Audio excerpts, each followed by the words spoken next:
dipersembahkan oleh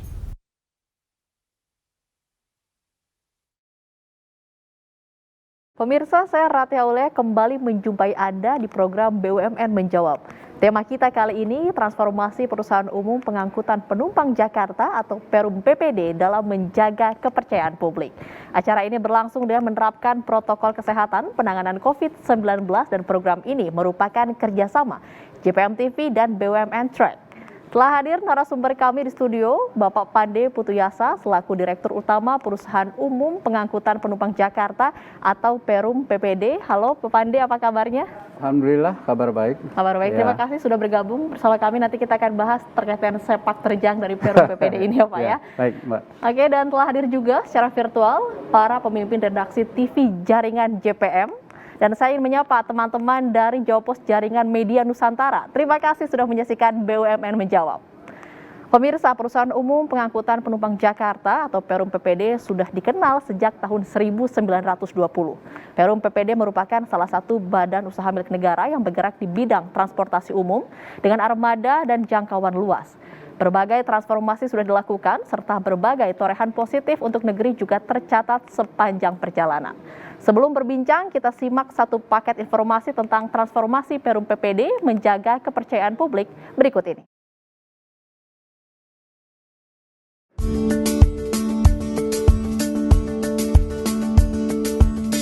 Perusahaan Umum Pengangkut Penumpang Jakarta atau Perum PPD bergerak cepat melakukan transformasi. Mulai di internal perusahaan, armada bus, hingga bentuk pelayanan ke penumpang. Salah satunya Jabodetabek Resident Connection atau JR Connection. Ini merupakan layanan angkutan umum komuter berbasis fasilitas premium. Solusi Jitu menekan angka kemacetan dan mengurangi polusi udara yang kerap dikeluhkan warga Jakarta. Kenyamanan jadi magnet agar warga ibu kota kembali beralih ke angkutan umum. Di masa pandemi COVID-19, protokol kesehatan ketat pun diterapkan.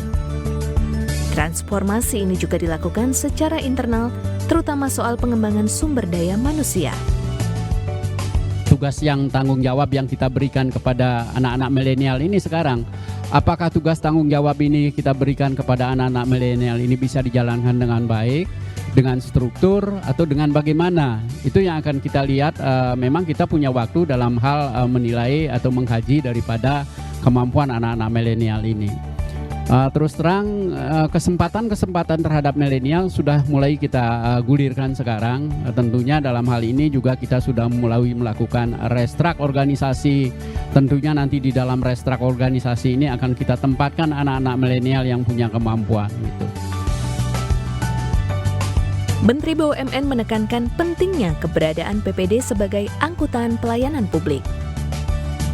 Sudah sepantasnya memposisikan diri sebagai perusahaan transportasi umum yang kian handal dan terpercaya, serta mampu tumbuh sesuai dengan perkembangan zamannya guna memberikan pelayanan terbaik kepada masyarakat yang kita cintai. Saya berharap dengan usia yang makin matang dan di tengah pandemi serta tantangan yang kian berat, Perum PPD tetap bertahan menggali potensi di sektor angkutan pariwisata, terus melebarkan konsumen pengguna jasa, meningkatkan utilitas armada, dan perkuatan layanan berbasis teknologi agar animo masyarakat terhadap angkutan bus terus bertambah. Sementara Dirjen Perhubungan Darat Kementerian Perhubungan Budi Setiadi menekankan pentingnya keberadaan Perum PPD. Selama ini Perum PPD mampu menjaga kepercayaan masyarakat. Semoga kedepannya semakin prima dalam menghadirkan layanan transportasi yang berkualitas, aman, dan nyaman. Tetaplah menjadi transportasi kepercayaan masyarakat dan senantiasa memberikan manfaat baik bagi Indonesia. Perum PPD, Transjakarta, dan Moda Raya Terpadu menyediakan layanan infrastruktur terpadu, mulai dari ketersediaan sistem feeder hingga ke area stasiun MRT dan Transjakarta. Kolaborasi ketiganya menghasilkan kemudahan dalam mengakses transportasi publik.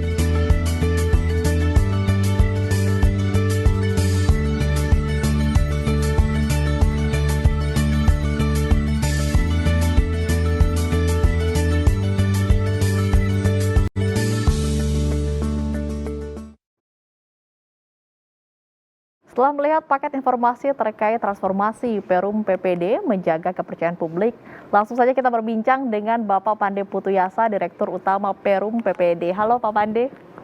Halo Mbak. Kabar baik ya Pak? Alhamdulillah baik-baik saja. Oke. Bapak, di Ya. awal perbincangan ini bisa Bapak jelaskan kepada saya dan juga pemirsa sekalian apa yang menjadi ruang lingkup dari PPD ini? Sekarang ruang lingkup PPD ini kan adalah melayani jasa angkutan lah kepada masyarakat. Memang selama ini orang hanya tahu bahwa PPD akan ada di DKI Jakarta saja. Perlu diketahui juga PPD juga sebenarnya sudah bergerak untuk di Jabodetabek. Sekarang kita lagi berupaya juga untuk memberikan layanan-layanan kepada masyarakat yang berbasis di perumahan-perumahan seperti itu. Oke. Kemudian apa yang menjadi visi dan misi tugas utama dari Perum PPD ini dalam melayani masyarakat, Pak? Kalau bicara visi ya, dari mulai lahirnya PPD ini memang mempunyai visi kan sebagai stabilisator dan dinamisator angkutan yang ada di DKI Jakarta pada saat itu. Nah, seiring waktu saya lihat visi itu sudah agak relevan lagi sekarang dipergunakan. Sehingga kita merubah visi itu menjadi jasa angkutan transportasi yang handal, terintegrasi dan berwawasan lingkungan. Ini seiring juga dengan perkembangan teknologi yang ada. Nah, makanya kita ambil visi itu sekarang mengarah kepada ke sana. Oke, kemudian apa yang menjadi tugas utama PPD dalam melayani masyarakat, Pak?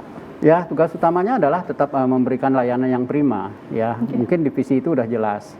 Jelas handal dalam arti ini selama ini kan banyak sekali kita lihat ada angkutan umum yang terjadi mogok di jalan seperti itu. Nah, handalnya PPD itu sekarang di sini kita memberikan kepuasan kepada pelanggan itu melalui layanan yang ada. Kita menjamin bahwa pelanggan kita akan sampai tepat pada waktunya seperti itu. Itu merupakan bagian daripada serangkaian daripada visi kita sebenarnya. Oke, baik.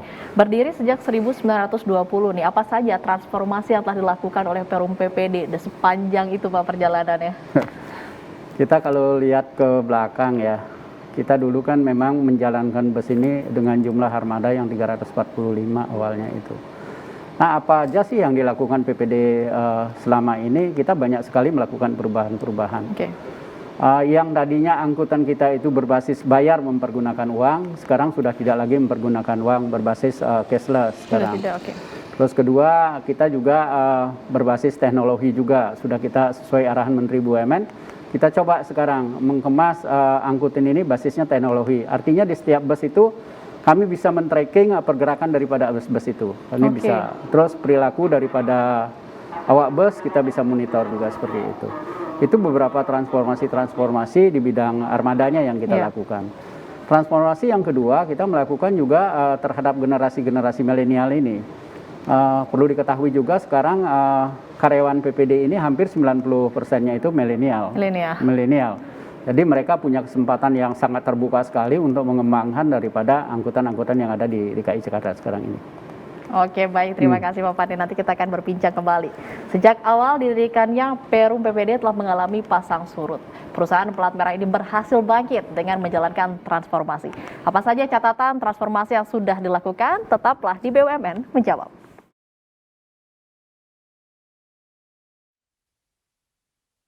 Didukung oleh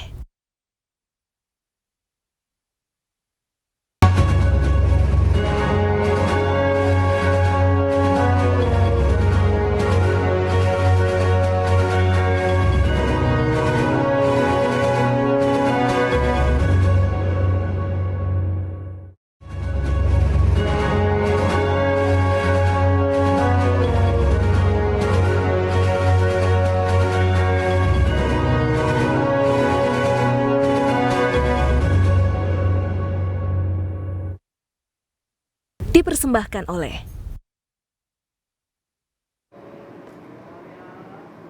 Transformasi yang dilakukan Perum PPD menuai hasil positif, diantaranya lepas dari ancaman likuidasi. Sejumlah masalah terurai dan berhasil dipecahkan. Dan langsung saja kita kembali berbincang dengan Pak Pande. Pak Pande, pasang surut tentu dialami oleh Perum PPD. Di tahun 2012 nih puncaknya Perum PPD sempat menyisakan 345 armada dari sebelumnya pernah mencapai 1.000 dengan kondisi bus yang rata-rata di atas 10 tahun. Bagaimana menghadapi masalah itu Pak pada saat itu? Barangkali kalau boleh saya cerita ke belakang ya. Sebenarnya PPD ini mulai terpuruk kan di tahun 2000 sebenarnya. 2000 ini subsidi sudah dihentikan pemerintah sehingga kegiatan operasional PPD itu terganggu. Bahkan PPD ini pernah didera oleh beberapa demo-demo karyawan sehingga untuk menggerakkan daripada satu organisasi perusahaan pada saat itu sangat sulit sekali. Nah, dengan melihat situasi dan kondisi seperti itu, akhirnya PPD ini hidup apa adanya saja gitu. Mati gak mau, hidup pun segan gitu. Seperti itu. Makanya pada saat Menteri BUMN Pak Dahlan Iskan bilang pada saat itu di DPR, bilang PPD ini sudah mati tapi tidak bisa dikubur katanya gitu. Artinya apa? Artinya walaupun PPD ini mati, tidak bisa dikubur, sebenarnya dia masih hidup. Masih hidup, masih punya peluang, ya matinya mungkin mati suri seperti itu. Nah kita lihat setelah itu tahun 2000 itu sisa bus itu sekitar 345. Kita menghidupi hampir ribuan karyawan pada saat itu. Sementara hasil pendapatan kita pada saat itu bisa dihitung, tidak akan pernah mencukupi untuk melakukan hal itu. Sehingga kita melakukan rasionalisasi namanya pada saat itu dengan memberhentikan karyawan, memberikan uang pesangon yang layak lah, yang bisa diterima oleh kedua belah pihak. Itu sudah mulai kita lakukan. Tapi bus 345 ini kan tetap harus kita jaga nih, supaya ritme kedepannya ini paling nggak bisa bertahan dulu, gitu, seperti itu. Nah akhirnya kita melakukan beberapa perubahan ke depannya itu. Pertama saya diangkat tahun 2012 itu kita lakukan perubahan. Dari sisi 345 itu memang kita tetap operasikan, basisnya sudah tidak basis menggaji sopir lagi. Basisnya berdasarkan rate yang dia capai, itu yang kita bayar. Sisanya bisa masuk ke perusahaan. Itu strategi yang pertama. Kedua, kita juga mencoba untuk mengikuti beberapa lelang-lelang yang ada di luar. Kita mulai pembenahan di bidang itu. Dan ada beberapa lagi pembenahan di dalamnya yang kita lakukan. Seperti itu. Oke, baik. Nah, tadi Bapak sempat bilang pemerintah sempat menghentikan subsidi. Mungkin itu salah satu faktornya. Apakah ada faktor lain selain faktor itu, Pak? Kalau kita melihat sih ada sejenis mismanagement ya. Mismanagement di PPD itu sangat dominan sekali gitu. Kalau kita melihat selama ini kehidupan PPD itu ibaratnya hanya disusui aja terus, disusui. Butuh apa dikasih, butuh apa dikasih. Pada saat kebutuhannya itu di stop, dia sendiri tidak bisa hidup, tidak bisa bertahan. Itu yang menyebabkan akhirnya PPD itu sangat-sangat terpuruk, tidak ada solusi lain. Akhirnya mengambil langkah-langkah yang dengan cara menjual aset yang tidak menyelesaikan masalah sebenarnya seperti itu. Tapi tidak melakukan ekspansi daripada bisnis. Bisnis hanya didiamkan aja seperti itu. Penumpang ada nggak? Penumpang ada, karena satu-satunya angkutan yang ada pada saat itu adalah PPD. Karena belum ada alternatif. Iya, karena belum ada alternatif gitu kan. Mungkin kalau sekarang kita tampilkan bus-bus bobrok itu mungkin orang nggak ada yang naik kan, nggak ada yang naik. Tapi pada saat itu mau nggak mau dia harus pergunakan itu. Kalau nggak ada itu ya dia nggak akan sampai di tempat kerjanya seperti itu. Nah di 2000 itulah dihentikan subsidi. Mulai dari sana PPD itu sudah kalang kabut lah seperti itu. Jadi dari tahun itu sudah mulai kalang kabut dari tahun 2000, puncaknya di 2012. Nah kemudian kapan kembali muncul dan berkembangnya kembali PPD itu apa sih Pak yang menjadi strateginya? Alhamdulillah saya di PPD itu memang diangkat sebagai direksi PPD 2012. Di masa-masa kritis itu ya Pak? Sangat-sangat kritis pada saat itu. Ibaratnya kalau kita istirahat aja susah, Mbak. Susah untuk dapat istirahat. Kita berpikir kalau didiamkan PPD ini seperti ini, alamat laut juga, karyawannya juga diberhentikan tanpa pesangon juga. Kita hidup pun agak susah seperti itu. Maka dari itu strategi pertama yang kita lakukan di 2012 itu, kita memberhentikan seluruh driver yang ada saat itu. Kita lakukan rasionalisasi pegawai namanya. Tentu itu bukan keputusan yang mudah ya Pak? Itu tidak mudah dan itu banyak teror, Mbak. Udah pasti banyak teror. Kita berhentikan tapi dengan satu catatan, mereka bisa bekerja kembali kepada PPD dengan mempergunakan metode yang baru. Dengan pola manajemen yang baru. Seperti itu kita lakukan. Itu sudah terus kita lakukan, alhamdulillah 2012 saya diangkat, 2013 alhamdulillah PPD itu untung di 156 juta rupiah. Oke. Artinya seluruh hak-hak karyawan itu bisa kita selesaikan pada saat itu. Memang kunci daripada transformasinya PPD pada saat itu adalah pembenahan di manajemennya, itu yang menjadi concern kita. Kedua, melakukan transformasi di bidang SDM, itu yang kita lakukan. Oke, baik. Ya. Terima kasih, Pak. Transformasi menjadi langkah untuk mempercepat pertumbuhan di Perum PPD. Di antaranya terobosan bisnis sebagai penyedia dan pengoperasian puluhan unit armada bus gandeng di koridor Transjakarta Busway. Di segmen selanjutnya kita akan membahas ini. Tetaplah bersama kami. Didukung oleh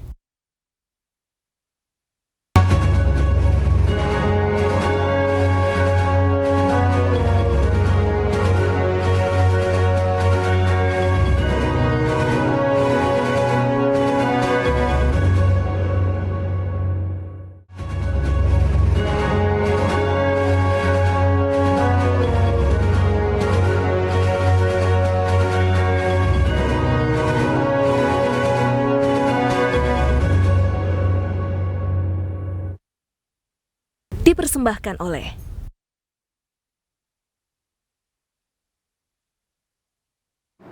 Anda masih bersama BUMN Menjawab bersama saya Ratih Aulia dan narasumber kami Bapak Pande Putuyasa, Direktur Utama Perusahaan Umum Pengangkutan Penumpang Jakarta atau Perum PPD.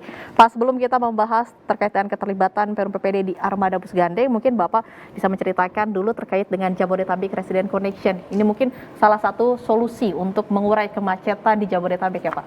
Ya, memang saya akan bercerita sejarah daripada adanya Resident Connection ya. Dulu kita kan memang mengemas angkutan ini bekerja sama dengan Badan Pengelola Transportasi Jabodetabek namanya. Banyak sekali daripada pengelola kerumahan ini kesulitan untuk mendapatkan angkutan umum. Nah, coba kita kemas melalui kerjasama dengan pengelola daripada perumahan ini, bekerja sama dengan PPD yang menyediakan angkutannya, sementara pihak pengelola daripada perumahan menyediakan lahan parkirnya. Pertama kali kita lakukan di situ adalah bekerja sama dengan mall yang ada di Bekasi. Itu kita lakukan di situ, pihak mall menyediakan lahan parkir, PPD menyediakan armadanya. Awalnya memang agak sepi, setelah berjalan 1 bulan, antusias masyarakat mempergunakan angkutan umum ini luar biasa, Mbak.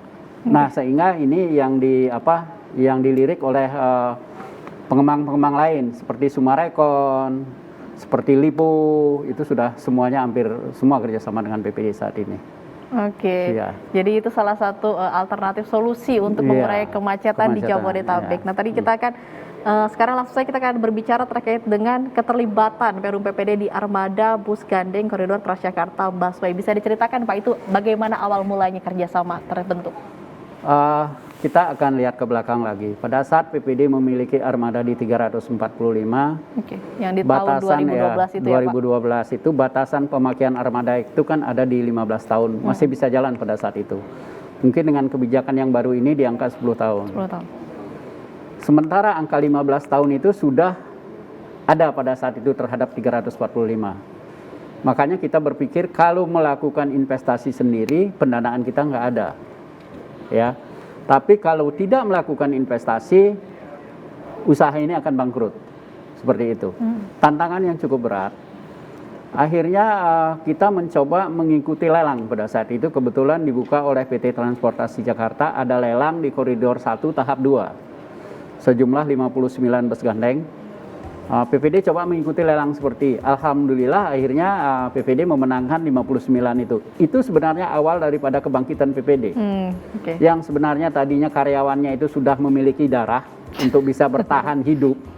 Akhirnya dengan dimenangkannya 59 ini, gelora daripada karyawan ini luar biasa gitu. Jadi semangat kerjanya mulai muncul. Disitulah keterlibatan PPD terhadap 59 bus gandeng ini. Memang menjadi polemik sekali pada saat itu. Bus gandeng ini dalam arti tanda kutip kan cukup menjadi masalah terhadap produk-produk Cina awalnya. Ya, terhadap produk Cina. Sementara kami menghadirkan bus gandeng ini dalam produk Cina juga, gitu. Sehingga kami memberikan pemahaman kepada rekan-rekan pada saat itu, walaupun ini produknya produk Cina, tapi kualitasnya kualitas Eropa gitu. Oke. Kenapa? Karena di dalamnya bus Cina itu juga komponen-komponennya memang dari Eropa juga seperti itu. Maka disitulah hadir 59 bus gandeng yang menjadi kebanggaan daripada masyarakat umum sekarang. Kalau naik bus gandeng itu mereka merupakan sebagai satu kebanggaan akhirnya jadi sekarang seperti itu. Oke. Ya. Nah, kemudian sekarang kan sudah berjalan cukup lama ya Pak kerjasamanya. Nah, bagaimana progres dan evaluasi dari kerjasama tersebut? Kita melihat hasil daripada kerjasama ini cukup positif ya buat perusahaan. Positif, oke. Artinya buat PPD-nya cukup positif. Di tengah kondisi yang tidak memiliki modal pada saat itu, ada orang yang mau bekerja sama kepada PPD ya luar biasa. Tapi sebagai catatan saja, kerjasama kita dengan bus gandeng ini keuntungannya yaitu kalau untung kita dapat di margin sekitar 20% kalau untung. Nah kalau rugi, kerugiannya kita nggak nanggung gitu, ditanggung oleh pihak investor seperti itu. Nah peluang-peluang seperti ini sampai dengan saat ini juga kita masih tetap membuka ada kerjasama operasi namanya nanti dengan pihak-pihak investor yang lain. Karena kan tidak mudah juga investor itu bisa bekerja sama dengan operator walaupun punya uang, tapi kan tidak punya akses bisa ikut terlibat langsung di dalam angkutan seperti itu. Harus yang memiliki trayek, harus yang sudah lama menjadi operator seperti itu. Ada syarat-syarat ya Pak? Syarat-syarat tertentu seperti itu. Oke, baik. Ya. Kemudian apakah ada rencana untuk perluasan pengoperasian armada Perum PPD pada koridor-koridor Transjakarta Pak? Nah terkait perluasan dalam koridor, ini emang kan kewenangan daripada PT Transportasi Jakarta. Tapi kalau kita lihat berdasarkan lintas atau rute-rute yang dimiliki PPD ini, perluasannya itu sangat mungkin sekali. Bahkan sebelum pandemi COVID-19 ini kemarin, layanan PPD itu sudah merambah ke hotel-hotel. Hotel-hotel. Sudah merambah ke hotel-hotel, sudah merambah ke mal-mal, sudah merambah juga yang saya bilang tadi ke perumahan-perumahan, seperti itu. Nah ke depan akan seperti apa? Untuk 2021 ini memang kondisi PPD bertahan dulu, kita tidak melakukan pengembangan daripada rute-rute yang ada. Tapi kita tetap melakukan ekspansi pengembangan ini berbasis ke angkutan karyawan akhirnya kita kembangkan ini. Kita bekerja sama dengan pabrik sekarang, bekerja sama dengan perusahaan-perusahaan lain itu supaya ini juga tetap bisa kita bertahan. Yang penting hidup, sekarang bertahan dulu begitu bertahan ya Pak dulu, ya. Oke, Bapak mungkin bisa bercerita kepada pemirsa sekalian bagaimana terkait dengan fasilitas dan kemudahan di angkutan komuter berbasis premium itu seperti apa sih Pak? Nah kalau kita bicara komuter ini sebenarnya komuter ini kan pengumpan ya. Pengumpan salah satu yang sudah kita lakukan sekarang PPD ini sebagai komuter bekerja sama dengan MRT. MRT yang berada di Lebak Bulus. Artinya penumpang yang datang dari terminal kita drop di MRT, gitu kan. Nanti di MRT dia turun, dia bisa melanjutkan perjalanan menggunakan MRT. Itu integrasi jadinya Mak di dalamnya itu integrasi. Begitu juga di tempat-tempat lain seperti itu yang kita lakukan. Oke, tapi premium begitu ya Pak? Premium, itu basisnya premium, artinya premium kenapa? Di dalam bus itu kita ada beberapa fasilitas yang bisa dinikmati. Ada CCTV-nya, ada Wi-Fi-nya di dalamnya. Udah itu juga penumpang bisa mempergunakan kebutuhan listrik terhadap alat komunikasinya dia. Itu kita sediakan di dalam bus. Terus ada reclining seat. Jadi penumpang merasa nyaman mempergunakan angkutan premium ini. Oke, baik. Terima kasih Pak. Transformasi di Perum PPD tidak berhenti sebagai penyedia dan pengoperasian armada bus gandeng di koridor Transjakarta Busway. Mereka juga mengalihkan armada ke bus listrik. Sesaat lagi di BUMN Menjawab. Didukung oleh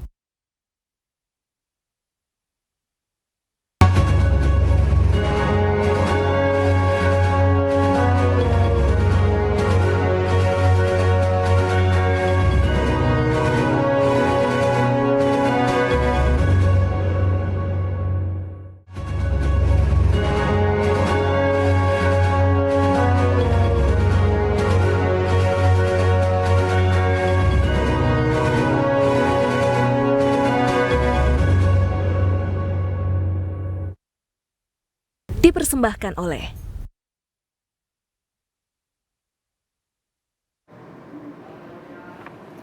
Tahun 2021, Perusahaan Umum Pengangkutan Penumpang Jakarta Perum PPD mengalihkan armadanya dari bahan bakar konvensional ke angkutan umum bermotor listrik berbasis baterai atau bus listrik. Nah, kita langsung saja membahasnya dengan Pak Pande.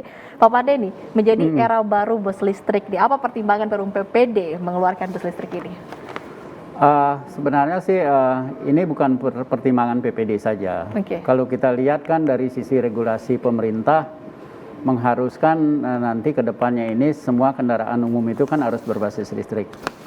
Kita melihat peluang ini sebagai satu kesempatan juga buat PPD untuk mengembangkan angkutan yang berbasis listrik seperti ini. Sehingga beberapa agen pemilik merek kemarin sudah bekerja sama dengan kita dalam arti nanti akan melakukan peremajaan daripada angkutan PPD ini berbasis bus listrik. Pertimbangan kita apa? Seperti itu. Pertama memang sebagai satu bentuk keharusan dari pemerintah. Baik itu pemerintah pusat, pemerintah daerah DKI, dan pemerintah daerah-daerah lain juga seperti itu. Nah, PPD tidak mau ketinggalan dalam hal ini, sehingga peluang itu benar-benar kita sambut, kita coba implementasikan di lapangan seperti itu. Itu dasar-dasar pertimbangan kita kenapa kita beralih ke bus listrik.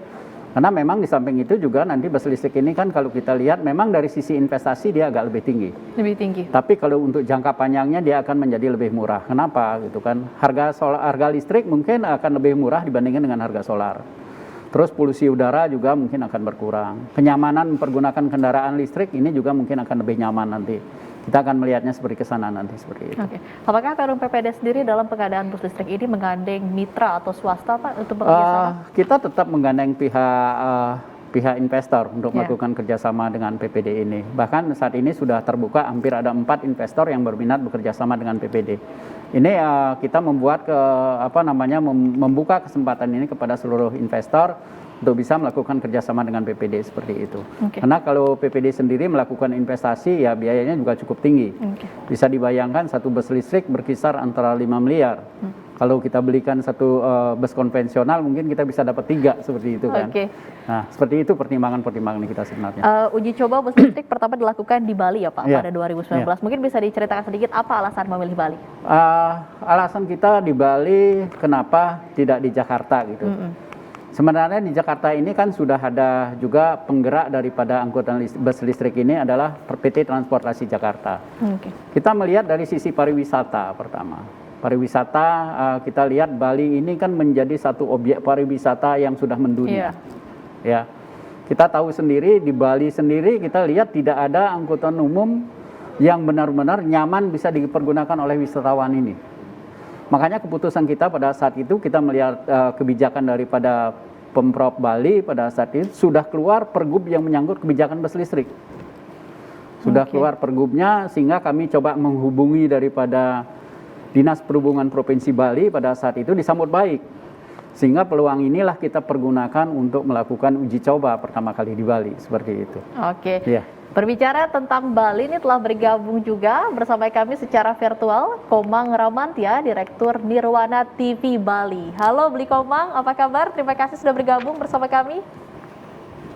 Baik, Mbak Rati, Om Swastiastu, Pak Pande. Swastiastu, Komang. Oke nih, Bli Komang nih, di Bali sendiri nih, apa perbedaan signifikan antara bus konvensional dan juga dengan kehadiran bus listrik? Seperti apa respon dari masyarakat? Iya, salam hormat Pak Pande. Mungkin lalu kita ketemu tahun 2020 Pak ya. Saya koreksi sedikit Mbak Rati. Launching di Bali 2020, kebetulan saya hadir juga di situ. Terima kasih Komang, Om Swastiastu. Ya, memang pada saat kami launching kemarin di 2000 itu Komang hadir di situ dengan beberapa teman-teman media juga hadir. Kalau ditanya bagaimana keberlanjutan, memang kita terbentur dengan COVID masalahnya, Komang. Kalau nggak COVID mungkin bus listrik di Bali mungkin juga sudah operasi. Tapi jangan khawatir bahwa nanti sekitar bulan November itu kami akan hadir kembali di Bali untuk menindaklanjuti daripada hasil uji coba yang kemarin. Kemarin memang ada beberapa lintasan yang sudah kita uji coba yang menyangkut ke Besakih segala macam. Nanti semua itu basisnya akan mempergunakan bus listrik. Tapi catatan saja bahwa 1 unit bus listrik yang dari China ini sampai saat ini belum sampai. Karena di China ini juga kan kena pandemi COVID yang gelombang yang kesekian kalinya. Sehingga semua aktivitas untuk pengiriman daripada barang yang dari Cina sampai sekarang belum sampai. Insya Allah nanti di bulan November itu barang itu sudah sampai. Sehingga kita bisa melakukan tindak lanjut daripada hasil kerjasama kemarin dengan Pemda Bali seperti itu.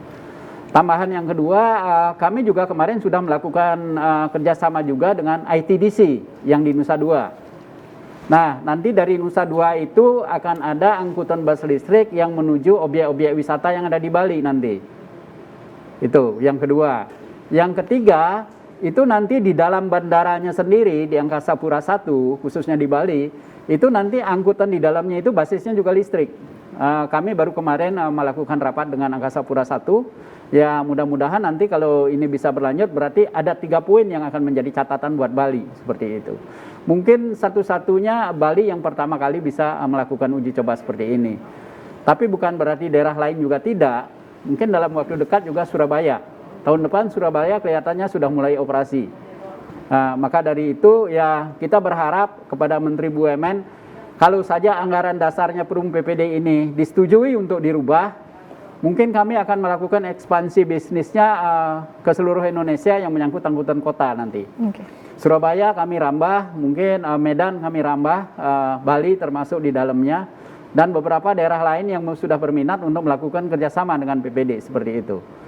Untuk Bali jangan khawatir Komang, karena Pak Gubernurnya sendiri udah luar biasa antusiasnya juga menyambut kehadiran kami di sana. Oke. Ya, Beli Komang mungkin ada masukan untuk Perum PPD sendiri terkait dengan kehadiran bus listrik? Ya, saya pikir sedikit masukan untuk bus listrik yang akan dilanjutkan di Bali bulan November ya Pak? Iya, November. Iya, sementara Pak dilancarkan Pak. Amin. Saya pikir perlu ada pariwisata Bali sekarang sudah mulai merangkak, sudah mulai sedikit kembali ke normal, Pak, walaupun belum normal sepenuhnya. Nah, saya pikir saran saya ada kampanye yang lebih masif dan nasional agar wisatawan lokal terutama bisa menggunakan fasilitas bis listrik ini. Oke, baik. Ya. Terima kasih. Beli Komang, bisa ditanggapi Pak sarannya? Terima kasih Komang. Barangkali Bali akan punya hal yang sangat istimewa ya terkait dengan angkutan umumnya. Kami lagi merancang saat ini angkutan umum itu yang menjadi pokok masalah angkutan umum di Bali ini kan tidak ada angkutan yang berkelanjutan, Mang. Sehingga masyarakat umum yang ada di Bali ini enggan mempergunakan angkutan umum. Itu kita lihat. Nah, kami sudah pernah berdiskusi dengan Kepala Dinas Perhubungan Provinsi Bali. Nanti kami akan kemas. Di setiap shelter perbentian daripada bus ini kami akan sediakan Gojek nanti yang berbasis online yang akan bekerja sama dengan PPD. Seperti itu. Nah, di setiap shelter minimal akan ada standby 5 Gojek sehingga pada saat penumpang turun di shelter dia bisa melakukan perjalanannya secara berkelanjutan mempergunakan Gojek itu gitu. Begitu juga sebaliknya, pada saat orang naik Gojek ingin naik bus yang menuju ke Nusa Dua atau yang menuju ke Kuta, seperti itu dia bisa pesan melalui Gojek. Sehingga pada saat turun di shelter dia udah bisa mempergunakan daripada angkutan ini nanti, seperti itu. Ini lagi kita kemas untuk Bali. Mudah-mudahan nanti di bulan November sudah mulai kita presentasikan kepada Dinas Perhubungan Provinsi Bali dan kita implementasikan kepada masyarakat yang ada di Bali. Maka kita akan mengajak kepada masyarakat di Bali mulai beralih ke angkutan umum gitu. Mulai beralih, jangan mempergunakan sepeda motor yang selama ini dipergunakan. Kita akan kurangi sepeda motor, kita akan hadirkan angkutan umum di sana. Gitu, Mang.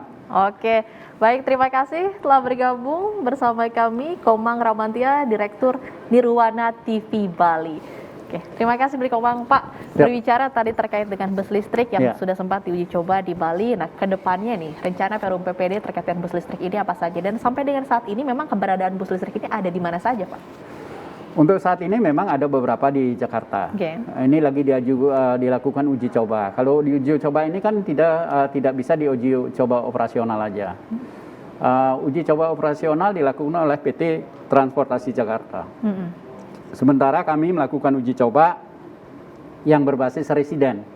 Mudah-mudahan nanti di residen ini sekitar November juga akan ada uji coba menggunakan bus listrik. Nah, selain Bali, kemana aja lagi sih? Kita lagi coba kemarin Surabaya, ada lelang, kita ikut lelang Surabaya. Ada Bogor, kita masuk Bogor. Ada Bandung, kita masuk Bandung. Kemarin kita mencoba memasuk ke Medan. Ya, kita masuk Medan. Nah, cuma yang menjadi masalah utama daripada PPD ini sekarang kan dari anggaran dasarnya ini tidak bisa lari keluar daripada daerah. Maka dari itu kita minta kepada Menteri BUMN, mudah-mudahan saja didengar juga, perubahan anggaran dasar ini supaya direspon sesegera mungkin. Sehingga ekspansi bisnisnya PPD tidak berbicara di Jabodetabek saja, tapi kita sudah berbicara di seluruh Indonesia. Kenapa Bali kita bisa? Karena Bali ini kita kemas mempergunakan angkutan pariwisata. Seperti itu. Jadi karena Bali menggunakan angkutan pariwisata begitu ya Pak. Baik. 2 tahun terakhir hampir semua sektor usaha terdampak pandemi COVID-19. Bagaimana dengan Perum PPD? Di segmen selanjutnya kita akan cari tahu soal ini. Tetaplah di BUMN Menjawab. Didukung oleh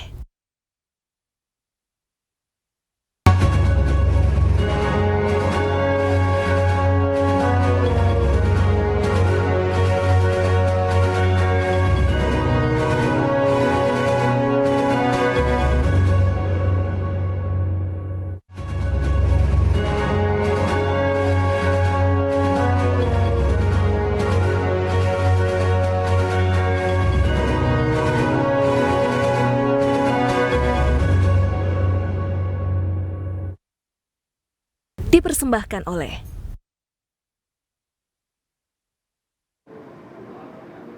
Anda masih bersama BUMN Menjawab. Kita masih berbincang soal transformasi Perum PPD menjaga kepercayaan publik. Sekarang saya akan kembali bertanya kepada Pak Pande. Pak Pande nih, pandemi ini sudah 2 tahun. Nah, seperti kita ketahui pandemi ini berdampak begitu pada segala sektor, terutama sektor transportasi publik. Nah, bagaimana nih dampak dari pandemi terhadap Perum PPD sendiri? Oke, kita semua tahu Mbak sebenarnya. Kalau di situasi kondisi COVID seperti ini, hampir semua sektor transportasi itu bangkrut ya.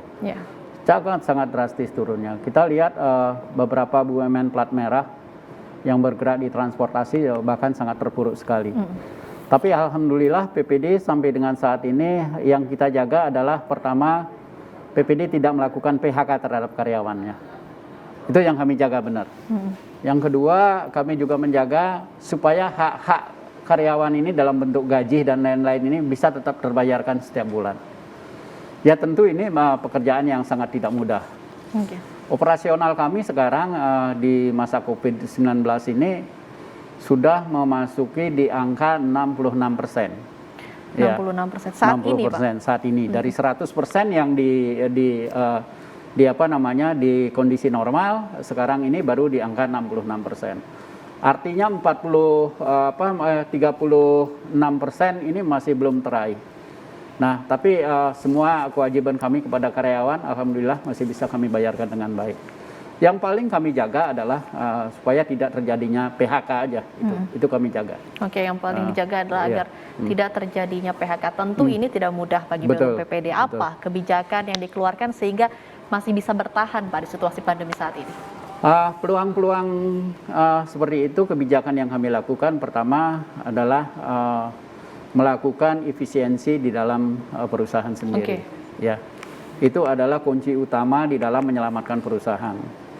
Kedua, basis angkutan kami sekarang seperti kami sampaikan di awal tadi, tidak saja mengacu kepada angkutan berbasis orang yang ada di Jabodetabek, tapi kami sudah melakukan basis angkutan orang yang berbasis daripada angkutan karyawan. Nah, ini kami lakukan kerjasama dengan pihak pabrik-pabrik. Ini juga menunjang daripada menunjang daripada pendapatan kami. Ketiga, kami punya media iklan namanya dalam bus. Nah, media iklan ini juga sebagai satu pendapatan tambahan bagi kami. Sehingga dari beberapa sektor itu yang bisa menunjang daripada pendapatan kami untuk membayarkan hak-hak karyawan seperti itu. Oke, jadi strategi dan kebijakan-kebijakan sebagai jurus untuk menyelamatkan Perum PPD telah dikeluarkan. Nah, kemudian berbicara tentang Perum PPD tentu merupakan transportasi umum nih. Masyarakat khawatir Pak naik transportasi umum di kala pandemi. Bagaimana dengan penerapan protokol kesehatannya? Sebenarnya masyarakat nggak usah khawatir lah naik angkutan umum. Seringkali kita dengar kadang-kadang naik angkutan umum itu sangat riskan sekali dengan COVID-19. Tapi perlu, mungkin pertama kali yang hadir di dalam protokol kesehatan itu adalah PPD yang paling pertama hadir. Kita canangkan itu waktu itu di Mall Bekasi, kita canangkan kita ada pembagian masker gratis, ada penyemprotan disinfektan kepada seluruh armada kita. Dan itu masih berlanjut sampai sekarang. Dan pramudi-pramudi kami juga secara rutin melakukan tes antigen, seperti itu. Sehingga penumpang nggak perlu khawatir, karena penumpang kami prokesnya juga tetap kami lakukan, pergunakan sarung tangan, masker tetap berjalan, kendaraan kalau beroperasi kita semprotkan dengan disinfektan semuanya. Begitu juga kalau dia pulang full kita semprotkan lagi dan kita bersihkan. Jadi nggak usah khawatir kalau naik angkutan umum, saya yakin bisa lebih terjamin kesehatannya, bisa terhindar dari COVID-19 sepanjang kita sama-sama bisa menjaga daripada prokes, seperti itu. Oke, jadi tidak perlu khawatir untuk naik angkutan umum karena protokol kesehatannya juga terus dijaga, apalagi oleh Perum PPD ini ya Pak ya. Oke. Angkutan transportasi umum bersaing ketat dengan berbagai jenis transportasi lainnya. Di Jabodetabek, berbagai transportasi publik menawarkan layanan dan kemudahan. Bagaimana cara Perum PPD untuk menarik masyarakat menggunakan transportasi umum? Tetaplah bersama kami. Didukung oleh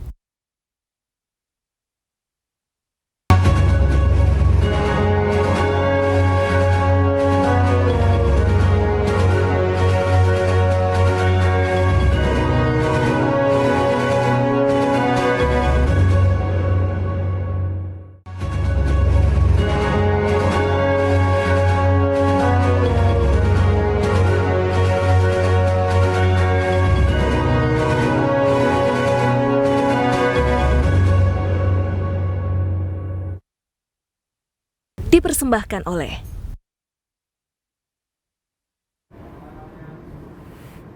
Kita memasuki segmen terakhir program BUMN Menjawab, masih bersama narasumber kami, Bapak Pande Putuyasa, Direktur Utama Perusahaan Umum Pengangkutan Penumpang Jakarta Perum PPD. Pak Pande, seperti diketahui pandemi COVID-19 ini masih belum tahu kapan akan selesainya nih Pak. Kita nih diminta untuk masuk ke dalam era baru, normal baru. Nah, apa strategi Perum PPD dalam menghadapi ini? Kita memang harus lebih kreatif ya, kreatif di dalam mengelola perusahaan dengan situasi COVID seperti ini. Kami mencoba untuk untuk mengemas daripada metode angkutan yang ada. Yang selama ini kita tahu bahwa setiap penumpang pasti akan selalu datang di mana terminal, di mana halte, di situ mereka bisa menunggukan. Ke depan kami mungkin basisnya sini udah berbasis online, berbasis IT gitu. Nanti gak beda jauh dengan Bali, nanti seperti Jakarta juga akan kita coba menggandeng daripada perusahaan angkutan yang berbasis online. Sehingga setiap penumpang yang ingin naik bus kita, mereka dari jauh sudah bisa memesan daripada tempat duduk terhadap busnya juga bisa dipesan. Busnya berangkat jam berapa. Nanti digandengkan, begitu dia naik Gojek, turun di bus, turun di halte, dia naik bus, dia sudah dapat tempat duduk. Seperti itu.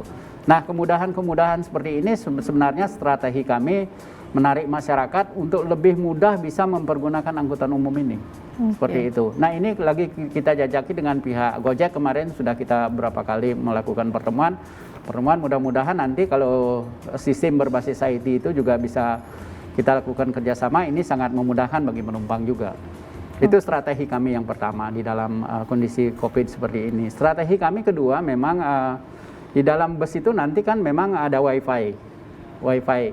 Wi-Fi-nya itu juga di dalam Wi-Fi juga nanti akan ada iklannya. Sehingga iklan itu juga merupakan sebagai bentuk pendapatan juga buat kami untuk tetap bisa bertahan seperti itu. Nah, tentunya dengan ada beberapa kemudahan-kemudahan ini saya berharap sih kepada masyarakat untuk mulai beralih kepada angkutan umum gitu ya. Nah, di angkutan umum ini kan sekarang sudah begitu nyaman. Seperti saya informasikan tadi, busnya sudah reclining seat, pengemudinya juga sopan, itu protokol kesehatan dijalankan dengan baik, itu kan bentuk strategi-strategi yang kita berikan kepada masyarakat supaya masyarakat itu mulai memahami bahwa angkutan umum ini ternyata nyaman seperti itu. Itu yang pertama. Kedua, ketiga bisa kami memberikan ketepatan waktu. Artinya penjadwalan bus kami itu kalau dalam 30 menit, umpamanya berangkat jam 8 itu ada penumpang, nggak ada penumpang, armada kami harus berangkat. Tetap berangkat. Nggak boleh nunggu penumpang, tetap berangkat. ketiga, kami bisa memberikan kenyamanan seperti apa lagi?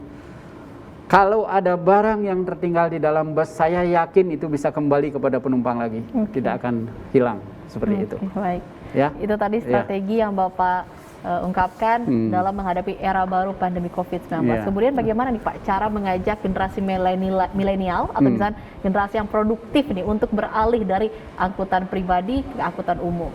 Nah, yang menjadi masalah sekarang di angkutan umum ini kan image orang gitu, image orang.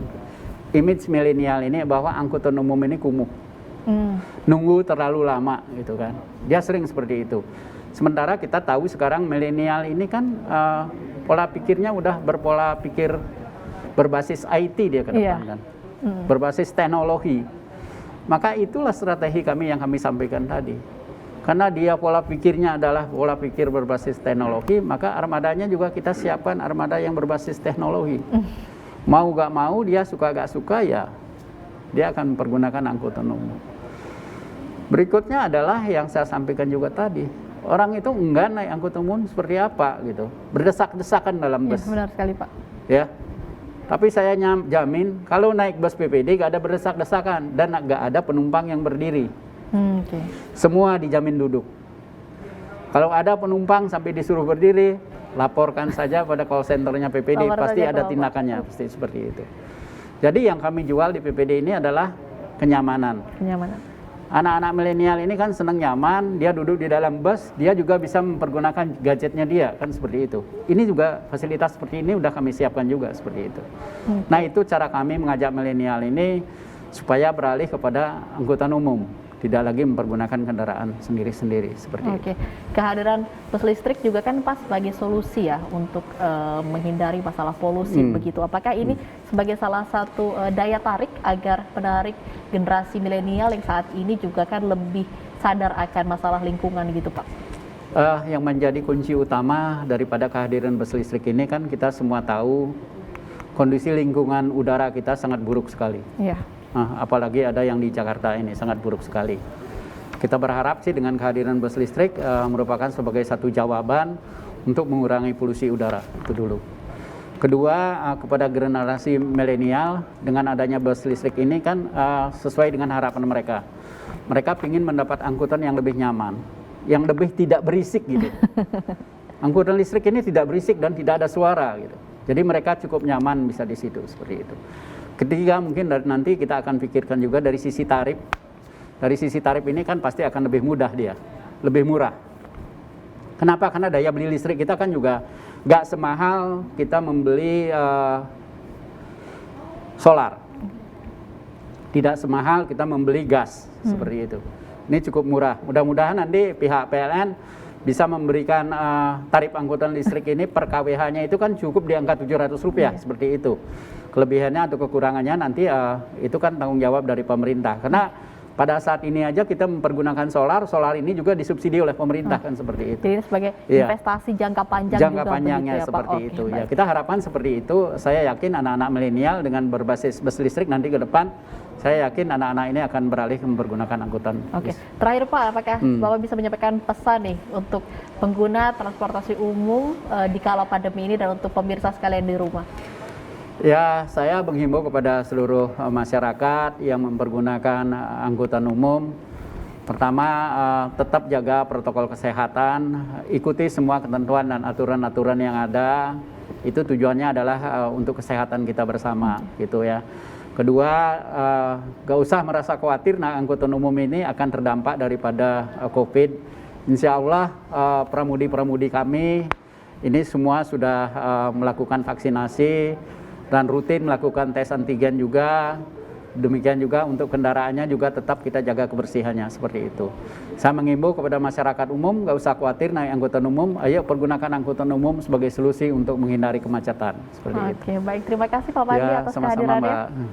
Demikian kebersamaan kami di program BUMN Menjawab. Terima kasih untuk Bapak Pande Putuyasa, Direktur Utama Perusahaan Umum Pengangkutan Penumpang Jakarta Perum PPD yang sudah hadir di studio JPM TV. Terima kasih Pak, sekali lagi terima kasih banyak. Ya. Terima kasih juga untuk para pimpinan redaksi TV Jaringan JPM yang sudah bergabung bersama kami serta teman-teman dari Jopos Jaringan Media Nusantara. Terima kasih sudah menyaksikan BUMN Menjawab. Acara ini dipersembahkan oleh JPM TV dan BUMN Track. Saya Rati Aulia undur diri, terima kasih. Sampai jumpa.